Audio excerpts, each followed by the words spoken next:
Welcome back, watch fans. The Colonel is answering the punters' questions on the $2 million Patek Philippe World Time Minute Repeater. That's right, the World Time Minute Repeater. Now, look, our aristocrats, and this question came in from one of our aristocrats in the audience, one of the barons, and he was asking the Colonel, what does the Emperor of all horology think of the Patek Philippe World Time? And, my first reaction was, I think it's a dog with fleas. It's a piece of shit. One of the reasons is I'm not a fan of their, the cloisonné stuff. I think it's kitschy. A lot of them are very kitschy, tacky, whatever. However, I saw this one. Now, I looked at a different example, but this one here is beautiful, actually. This is a beautiful watch. Now, is it worth $2 million? Let me think. But before we get into it, on the wrist, we have the JLC, the Jeu Le Culte, Master Geographique, dual time, with, of course, the calendar function, rose gold, Camille Fournet bespoke strap. Unbelievable, but true. Now, again, I'm sorry, I'm dressed casual today, about to play some golf, so you'll excuse me for not being properly attired. Now, I'll tell you what I like about the watch. I'll tell you what I don't like about the watch. I do like this kind of coin edge, Clou de Paris. It's cool, very cool. Now this is interesting. These lugs, these look familiar to you? Do these look familiar to you, my friends? Well, they look familiar to me. That's right, over there. Now you see, some of you can see the Colonel in the reflection here in the thumb mark because from touching the screen, and it's got dust on it. So you have to forgive me. But this is Audemars Piguet. Now it's actually, the 1159, the code 1159 is kind of growing at me. Who copied who? Did Patek Philippe copy Audemars Piguet? Who copied who? Now this is kind of nasty with this dust, but look, we're keeping it real today. We're not trying to impress anybody. The servants are off and the screen is dusty. What can I tell you? The servants are away, the screen is dusty. The watch is actually growing on me. I like the strap, either kind of sailcloth or whatever they call it. I hope it's kind of water and you can dries quickly. It's actually interesting.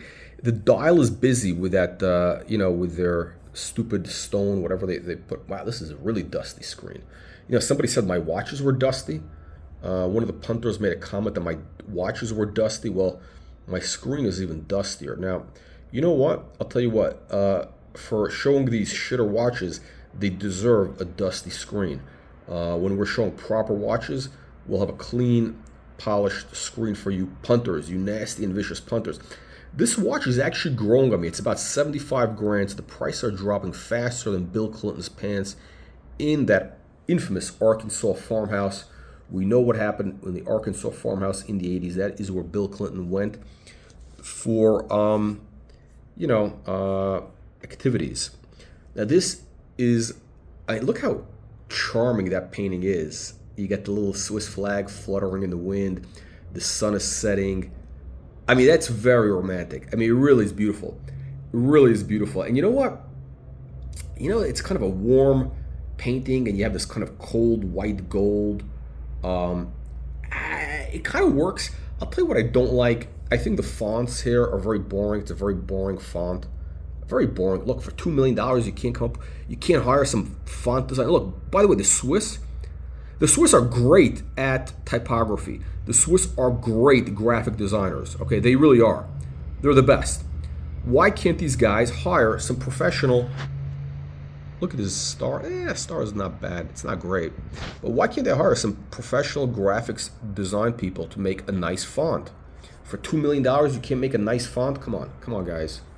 Get with the program. The Colonel's not paying $2 million for this watch. I'd rather have this for 10 grand, $9,500, rose gold display back with a hunter case thing on it.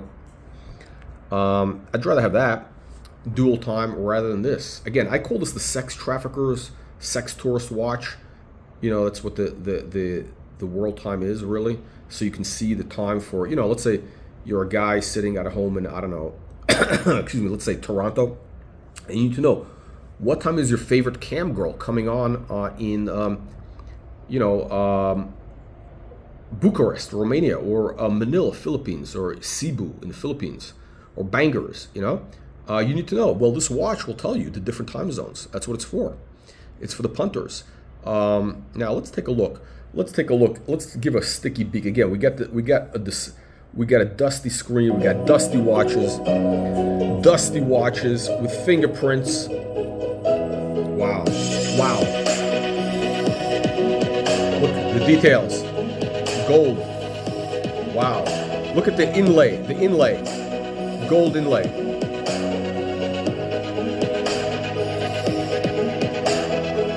Look at that. Ring a ding ding. Are we gonna hear the chime? Are we gonna hear the chime? Hang on. They better have a chime. Hang on. We got the code 1159 lugs. Code 1159, baby. Code 1159. Let's hear it.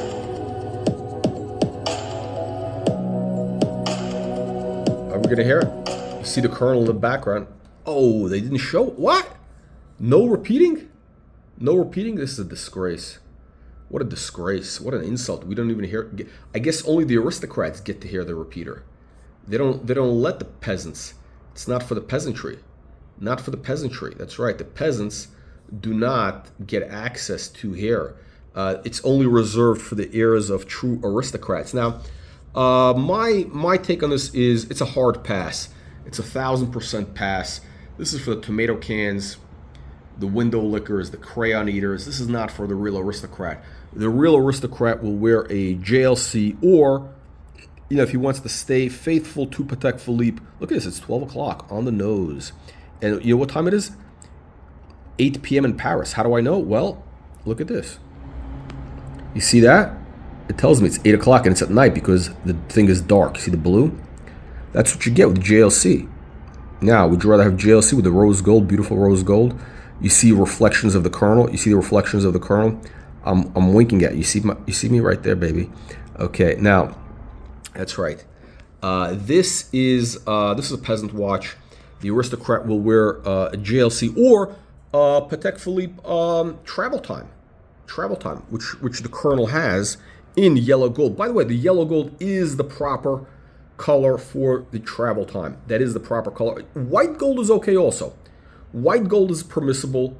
There's also a, is it Gubelin? No, not Gubelin. Bayer? I think Gubelin or Bayer. They make a special version in like a chocolate with rose gold, I believe. But the problem is the hands are very thin and it's very difficult. It's not really readable. Otherwise, that watch is beautiful. And the 51, is it 5134, I think? I can't keep these references. I can't keep track of all these references. Let's see, whose strap is better? The Colonel's Camille Fournet, look at the stitching, or the Patek Philippe. Now, by the way, I believe Camille Fournet does make these straps. It's a beautiful color, actually. This is really beautiful. Otherwise, look, they're copying the lugs from the Audemars Piguet, but I like it. It's a modern look. You know what? Look, this watch is growing on me. It's growing on me because it's a combination of. Again, here's the thing. This is modern Patek. You know, I'm not a fan of modern Patek, but this kind of combination of the Code 1159 and look at the case. Oh, I just noticed that. You know, you notice these little details. Look at that. The case is a little different. It's got a little step action. You know, it's got a little step action. Wait, let me see. Hang on. Yeah, see, it's got a little step action. It's got the step action here. Yeah, I'm sorry. I didn't even notice that. You see, there's a lot of details you don't notice. Look at that. It's stepped up. It's got some beautiful design language, very modern design language, which I do appreciate. And this contrast between the modern design and this old world charm of the cloisonné, especially the painting. This is a great painting. This is like a what's his name? Who's the British artist that did all those the sunsets? Not so. What the hell is his name? Turner. This is a Turner. This is like a Turner sunset maritime scene. I bet some British punters would buy this watch. I mean, this is definitely a Turner landscape, a seascape, I should say. Or the Russians, they like Ivazovsky, right? Or the French, they're like, you know who did that? Zim, Felix Zim, which is, I believe, actually a bargain in art. Felix Zim. Beautiful, beautiful. I mean, this is a beautiful, beautiful. Whoever the artist is, seriously, whoever the artist is, if you're watching this, my hat's off to you, sir or madame. It's probably a woman, madame. Or maybe it's a Chinese kid. Maybe it's a 5-year-old Chinese kid. By the way, the Chinese are great painters. They're great at copying paintings. So it could be they have one of those factories with little Chinese kids. They got the little hands, those little 5-year-old hands. They could do these fine detail work. I wouldn't be surprised if Chinese people are doing this because they are masters at doing this very fine type of work. And look, you got to keep these kids, I think it's good to get them started early, keep them productive rather than, the spoiled Americans, they're watching TikTok, they're playing on, Nintendo, whatever it is they're doing. The Chinese kids are industrious. They get them started, they're working, making Nike shoes, they're making Rolex watches, they're making cloisonné and Patek Philippe. I'm a fan. Whoever did this is a beautiful work of art, actually. Really beautiful. No joke. This is a beautiful work of art. All their other cloisonnés are pure garbage. This is beautiful.